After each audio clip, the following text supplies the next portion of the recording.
तुम्हें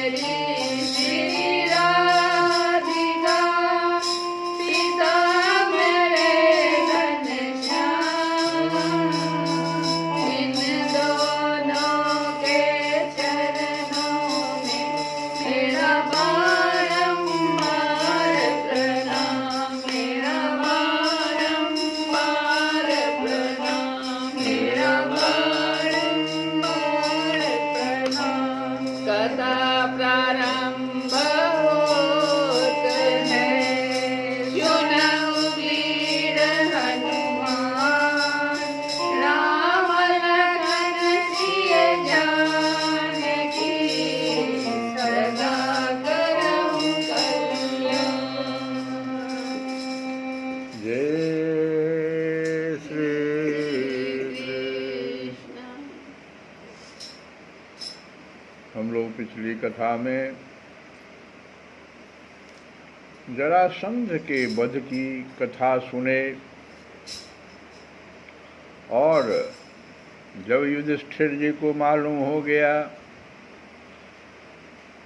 कि जरासंध का वध हो गया है और भगवान श्री कृष्ण भीमसेन के द्वारा जरासंध का वध करवाकर भीमसेन और अर्जुन के साथ जरासंध नंदन सहदेव से सम्मानित होकर, सहदेव जी का नाम याद रखना, ये जरासंध के पुत्र थे। तो सहदेव जी के पिता की मृत्यु हो गई है, लेकिन सहदेव जी से सम्मानित होकर भगवान इंद्रप्रस्थ के लिए चले और सभी वीरों ने इंद्रप्रस्थ के पास पहुंचकर अपने अपने शंख बजाए। इंद्रप्रस्थ निवासियों का मन उस शंख ध्वनि को सुनकर खिल उठा और उन्होंने समझ लिया कि जरासंध मर गया और राजा युधिष्ठिर का राजसूय यज्ञ करने का संकल्प एक प्रकार से पूरा हो गया। अब सुखदेव जी कहते हैं कि परीक्षित, धर्मराज युधिष्ठिर जरासंध का वध और सर्वशक्तिमान भगवान श्री कृष्ण की अद्भुत महिमा सुनकर बहुत प्रसन्न हुए और उनसे बोले। धर्मराज युधिष्ठिर ने कहा, सच्चिदानंद स्वरूप श्री कृष्ण, त्रिलोकी के स्वामी ब्रह्मा, शंकर आदि और इंद्रादि लोकपाल सब आपकी आज्ञा पाने के लिए तरसते रहते हैं और यदि वह मिल जाती है तो बड़ी श्रद्धा से उनको शिरोधार्य करते हैं। अनंत, हे अनंत, हम लोग हैं तो अत्यंत दीन, परंतु मानते हैं अपने को भूपति और नरपति। ऐसी स्थिति में हैं तो हम दंड के पात्र, परंतु आप हमारी आज्ञा स्वीकार करते हैं और उसका पालन करते हैं। सर्वशक्तिमान कमल नयन भगवान के लिए यह मनुष्य लीला का अभिनय मात्र है। जैसे उदय अथवा अस्त के कारण सूर्य के तेज में घटती या बढ़ती नहीं होती, वैसे ही किसी भी प्रकार के कर्मों से न तो आपका उल्लास होता है और न तो ह्रास ही, क्योंकि आप सजातीय विजातीय और स्वगत भेद से रहित स्वयं परम ब्रह्म परमात्मा हैं।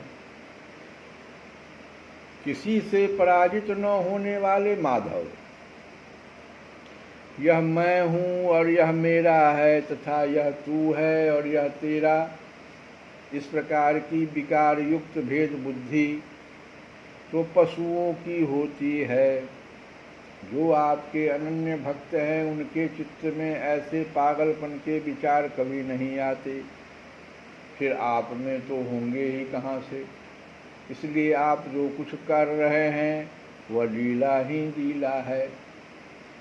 श्री सुखदेव जी कहते हैं, परीक्षित, इस प्रकार कहकर धर्मराज युधिष्ठिर ने भगवान श्री कृष्ण की अनुमति से यज्ञ के योग्य समय आने पर यज्ञ के कर्मों में निपुण वेदवादी ब्राह्मणों को ऋत्विज, आचार्य आदि के रूप में वरण किया।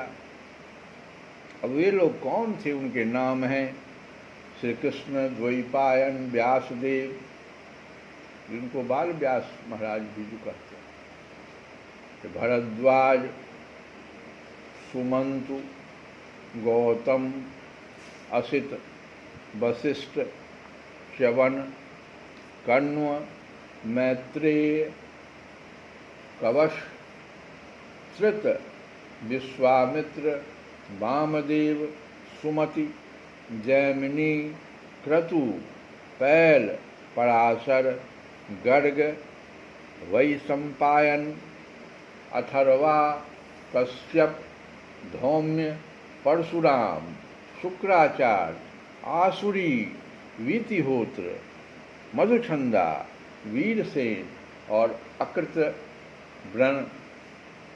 इनमें से हम लोगों ने बहुत का नाम बहुत जगह सुना है, जैसे व्यासदेव महाराज जी, भरद्वाज, गौतम, वशिष्ठ, च्यवन, विश्वामित्र,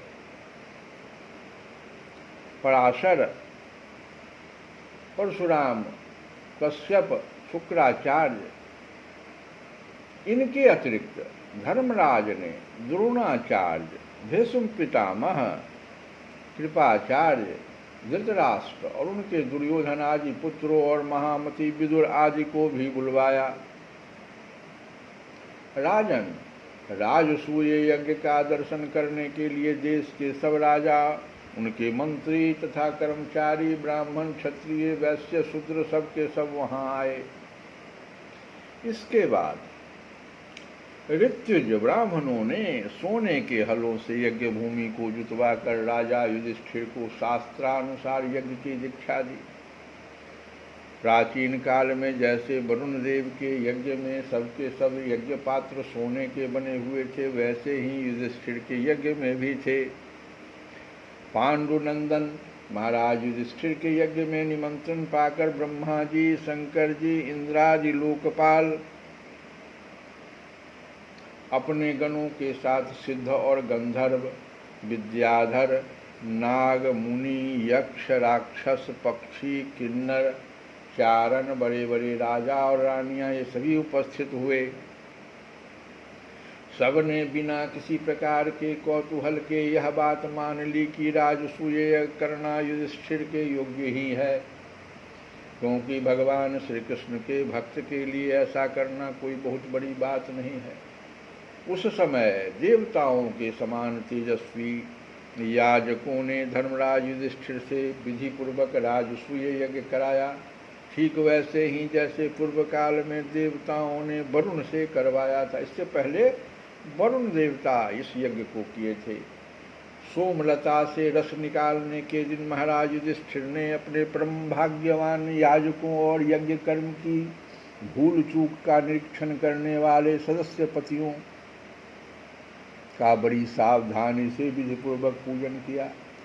अब सभासद लोग इस विषय पर विचार करने लगे कि सदस्यों में सबसे पहले किसकी पूजा, अग्र पूजा होनी चाहिए। जितनी मति उतने मत, इसलिए सर्वसम्मति से कोई निर्णय न हो सका। ऐसी स्थिति में अब देखो, यही सहदेव ने कहा कि यदुवंश शिरोमणि भक्तवत्सल भगवान श्री कृष्ण ही सदस्यों में सर्वश्रेष्ठ और अग्र पूजा के पात्र हैं, क्योंकि यही समस्त देवताओं के रूप में हैं और देश काल धन आदि जितनी भी वस्तुएं हैं उन सब के रूप में भी यही है।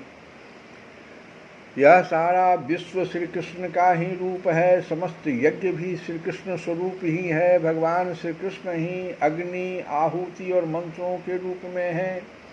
ज्ञान मार्ग और कर्म मार्ग ये दोनों भी श्री कृष्ण की प्राप्ति के ही हेतु हैं। सभासदों, मैं कहाँ तक वर्णन करूं। भगवान श्री कृष्ण वह एक रस अद्वितीय ब्रह्म है, जिसमें सजातीय, विजातीय और स्वगत भेद नाम मात्र का भी नहीं है। यह संपूर्ण जगत उन्हीं का स्वरूप है। वे अपने आप में ही स्थित और जन्म, अस्तित्व, वृद्धि आदि 6 भाव विकारों से रहित हैं। वे अपने आत्मस्वरूप संकल्प से ही जगत की सृष्टि, पालन और संहार करते हैं।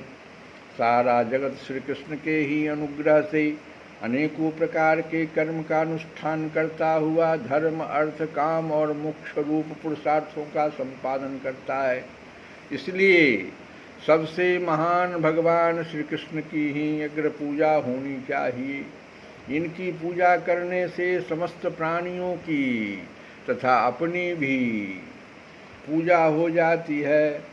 जो अपने दान धर्म को अनंत भाव से युक्त करना चाहता है, उसे चाहिए कि समस्त प्राणियों और पदार्थों के अंतरात्मा भेदभाव रहित परम शांत और परिपूर्ण भगवान श्री कृष्ण को ही दान करे। परीक्षित, सहदेव भगवान की महिमा और उनके प्रभाव को जानते थे। इतना कहकर वे चुप हो गए। उस समय धर्मराज युधिष्ठिर की यज्ञ सभा में जितने सत्पुरुष उपस्थित थे, सबने एक स्वर से बहुत ठीक कहकर सहदेव की बात का समर्थन किया। धर्मराज युधिष्ठिर ने ब्राह्मणों की यह आज्ञा सुनकर तथा सभासदों का अभिप्राय जानकर बड़े आनंद से, प्रेमोद्रेक से विह्वल होकर भगवान श्री कृष्ण की पूजा की। अब देखो, यहीं पर हम लोग भगवान श्री कृष्ण ही क्यों, उन्हीं की पूजा, अग्र पूजा क्यों, तो थोड़ा सा हम लोग विनय पत्रिका से भी इसको समझें। विनय पत्रिका में तुलसी बाबा गा रहे हैं कि राम से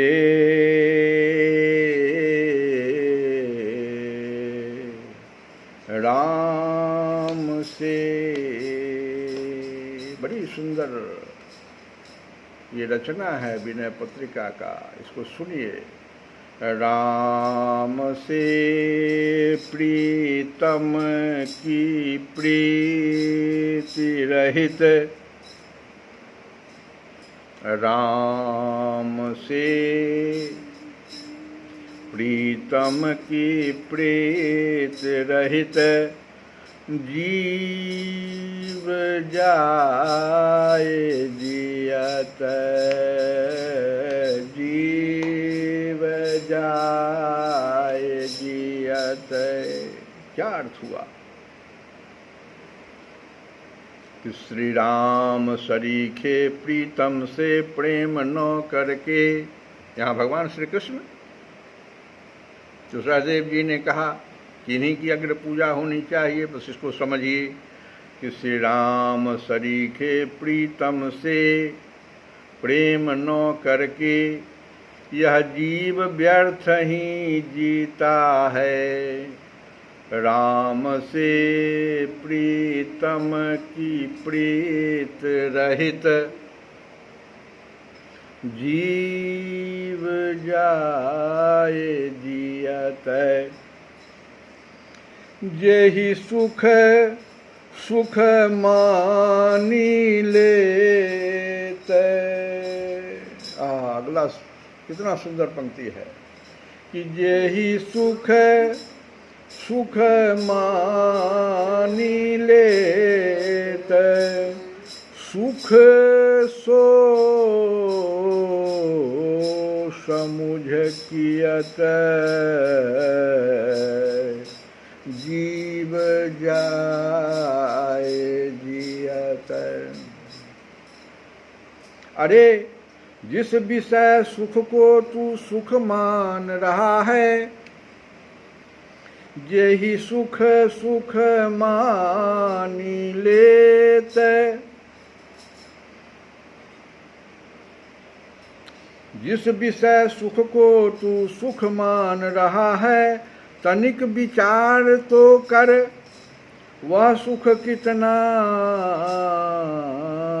सा है। उस सुख का वैल्यू, कीमत कितना सा है। और जीव जाए जियत। राम से प्रीतम की प्रीत रहित, जीव जाए जियत। जहाँ जहाँ जही जोनी जन्म, मही पताल बियत तह तह तू विषय सुखहि चाहत लहत नियत। इस पंक्ति को हम लोग समझेंगे। तुलसी बाबा अगला पंक्ति कहते हैं, कत विमोह लट्यो फट्यो गगन सियत तुलसी प्रभु सुजस गाई क्यों न सुधा पियत। भगवान का भजन क्यों नहीं गाते हो, इस अमृत का पान क्यों नहीं करते, कौन सा सुख में तुम सुखी हो रहे हो। तुलसी प्रभु सुजस गाई क्यों न सुधा पियत। अमृत के समान है। राम से प्रीतम की प्रीत रहित जीव जाए जियत। कहते हैं तुलसी बाबा कि जहाँ जहाँ जिस जिस योनि में, पृथ्वी पाताल और स्वर्ग में तूने जन्म लिया, तहाँ तहाँ तूने जिस विषय सुख की कामना की,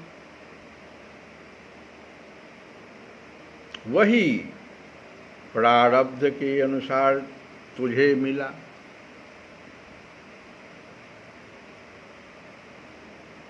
सुनिए कितनी बढ़िया बात। जहाँ जहाँ जही जोनी जन्म, आपका जन्म एक बार नहीं हुआ है, कितना बार आपका जन्म हुआ है। जरा सा इसके बारे में हम लोग थोड़ा सा विचार करें। अब ये विनय पत्रिका का पद तो हमने गा लिया, लेकिन हम लोग इस पंक्ति को ठीक से समझें कि जहाँ जहाँ जेहि जोनी जन्म। कागभूषुंड जी से पूछा जा रहा है गरुड़ जी के द्वारा कि आपका कितना जन्म हुआ है। नहीं बता सके, कहे कहे जब बहुत जन्म कै सुधि मोही आई। ये नहीं बता पाए वो कि पहला जन्म, बहुत जन्म के सुधि मोही आई।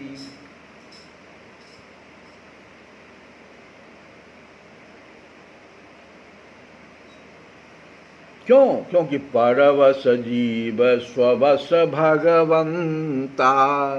ये जीव जो है वो कर्मानुसार, जो हम बताए अभी, प्रारब्ध के अनुसार। आप कई बार जन्म लिए, आप कुछ कर्म किए, प्रारब्ध मिला आपको, उस कर्म के अनुसार जन्म मिल गया। क्यों? क्योंकि परवश जीव स्ववश भगवंता।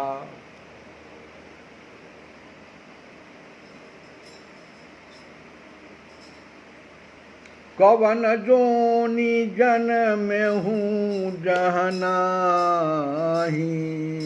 कागभूषुंड जी, मैं खगेश भ्रमी भ्रमी जग माही, बस घूमता रहा। कवन जोनि, कौन सा 84 लाख योनियों में कौन सा जोनि है जो मुझे नहीं मिला। कवन जोनि जन्म्यऊ जहाँ नाहीं, मैं खगेश भ्रमी भ्रमी जग माही। भ्रमित हो जाता था।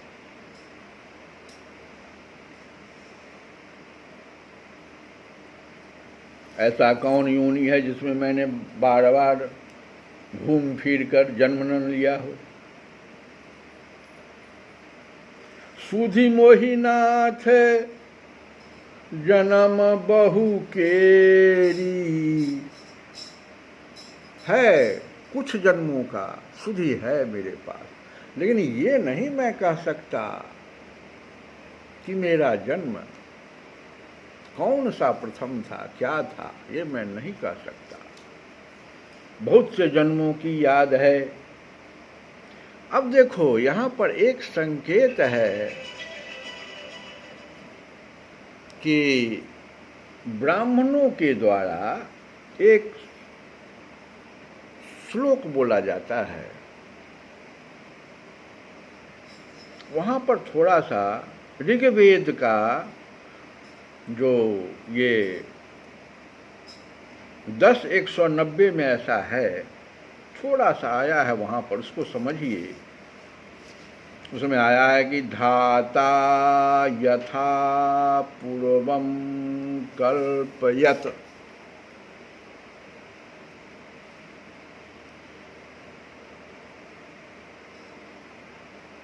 ये पूरा जो आता है अगमर्शन सुक्त है।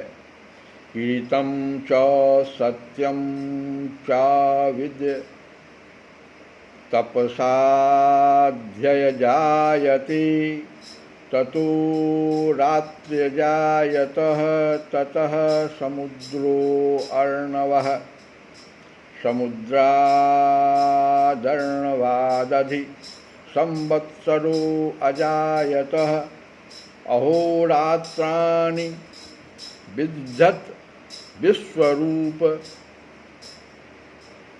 मिश्रितो वसी सूर्या चंद्रमसो। अब यहीं के बाद है धाता यथा पूर्वम कल्पयत। ये सूत्र है, यहीं पर आया है थोड़ा सा समझने के लिए। दिवं च पृथ्वीं च अंतरिक्षमथो स्वः। ये जो वैदिक मंत्र है ये संपूर्ण सृष्टि का क्रम बता देता है।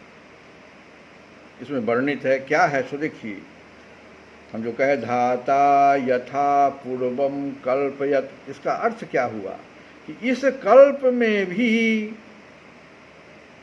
धाता यथा ब्रह्मा जी के बारे में कहा जा रहा है। धाता यथा पूर्वम कल्पयत, जो ब्रह्मा जी जिसकी जो पूरे रचना की है सृष्टि का, ये ब्रह्मा जी के बारे में धाता। इस कल्प में भी ब्रह्मा जी ने वैसी ही सृष्टि का विस्तार किया जैसा कि पूर्व काल में किया था। अब बताइए तो कौन सा काल पूर्व हुआ? प्रत्येक बार महाप्रलय हुआ और उसके बाद कहता है ऋग्वेद कि इस कल्प में भी ब्रह्मा जी ने वैसी ही सृष्टि का विस्तार किया जैसा कि पूर्व काल में किया था। यही है धाता यथा पूर्वम कल्पयत। तो कौन सा कल्प पूर्ववत, कौन सा पहला कल्प हुआ सो बताइए आप। कब हम नहीं थे, कब भगवान नहीं थे, कब ब्रह्मा जी नहीं थे।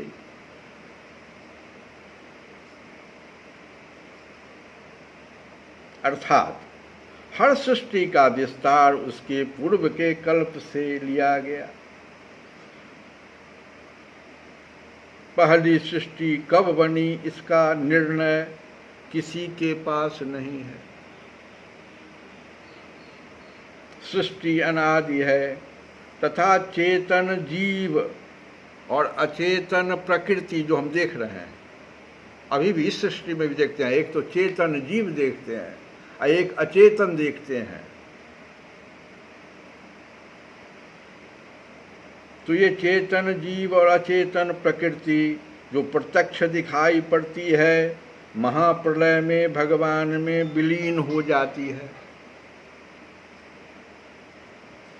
लेकिन विलीन तो हो जाती है, लेकिन फिर प्रश्न उठता है कि उसी प्रकार से फिर वैसे ही नारद ऋषि, वैसे ही सब योगी, ब्रह्मा जी, सब लोग उसी प्रकार से कैसे आ जाते हैं। इसका मतलब हुआ कि सत्ता बनी रहती है, सभी के संस्कार की यथावत, सभी के संस्कार भी यथावत बने रहते। जो जीव जिस समय महाप्रलय में जिस संस्कार में था वैसे ही बना रहता। प्रारब्ध, इसीलिए तुलसी बाबा ने कहा कि प्रारब्ध के अनुसार उसका पुनः जन्म हो जाता है। तो तुलसी बाबा कह रहे हैं, जहाँ जहाँ जेहि जोनि जन्म मही पताल बियत, तहाँ तहाँ तू विषय सुख ही चाहत लहत नियत। प्रारब्ध के अनुसार आपको मिला। जहाँ जहाँ जिस जिस योनि में, पृथ्वी, पाताल और स्वर्ग में तूने जन्म लिया,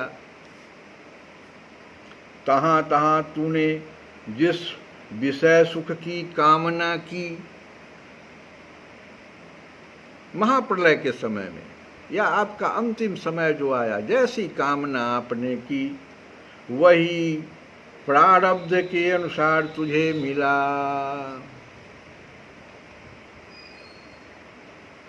जन्म की स्वतंत्रता नहीं है। सूत्र क्या मिला? किसी भी जीव को जन्म की स्वतंत्रता नहीं है। कौन सा योनि आपको प्रारब्ध के अनुसार मिल जाएगा, आप नहीं कुछ कर सकते हैं।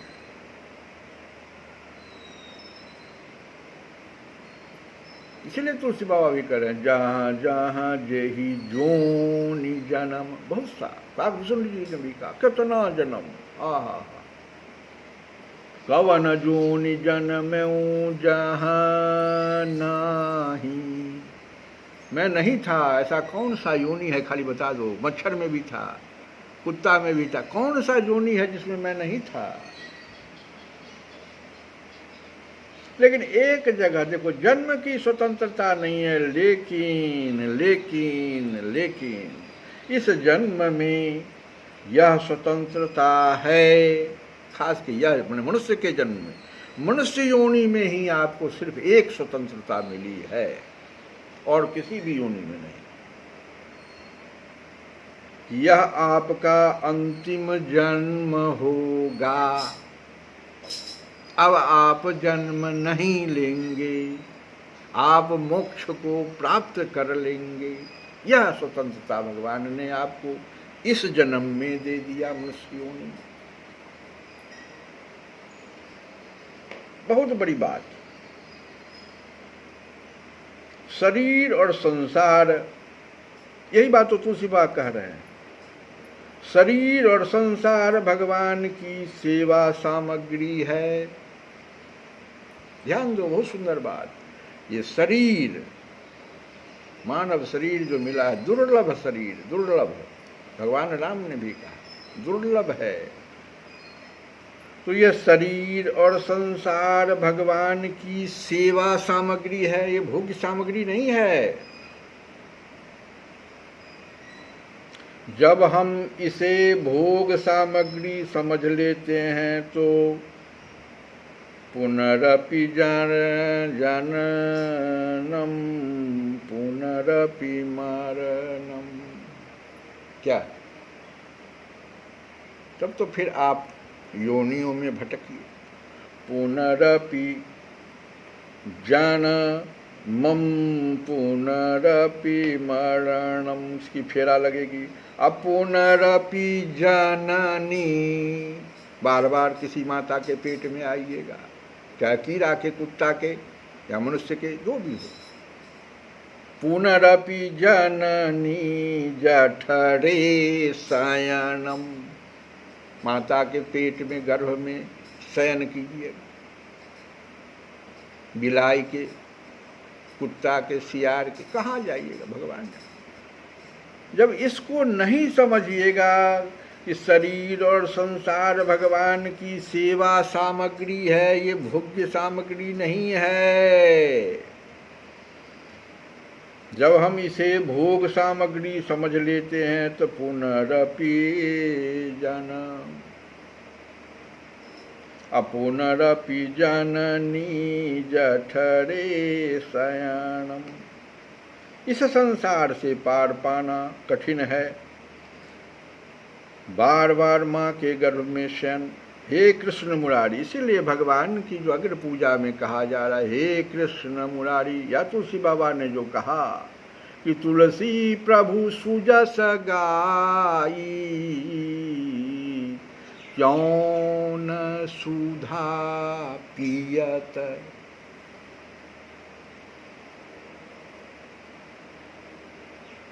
तो हे कृष्ण मुरारी, कृपा करके मेरी रक्षा करो, गोविंद को भजो, गोविंद का नाम लो, गोविंद से प्रेम करो, तो प्रेम भगवान से करना साबित हुआ। इसीलिए भगवान की अग्र पूजा हुई। श्री कृष्ण गोविंद हरे मुरारे, हे नाथ नारायण